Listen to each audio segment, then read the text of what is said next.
This riff is from the song called Dil Dhadakne from Zindagi Milegi, Dobara. This riff, we need a D major chord. So we are not playing full D major chord. We are just plucking 4, 3, 2 together. That's our first strum. Then we have this leading note on the 4th string. We have open.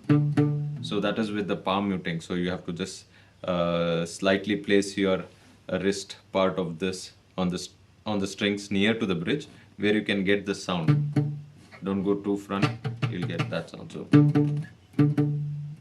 next we have hammer on from 2 to 4, then back to 4th string open. So we have,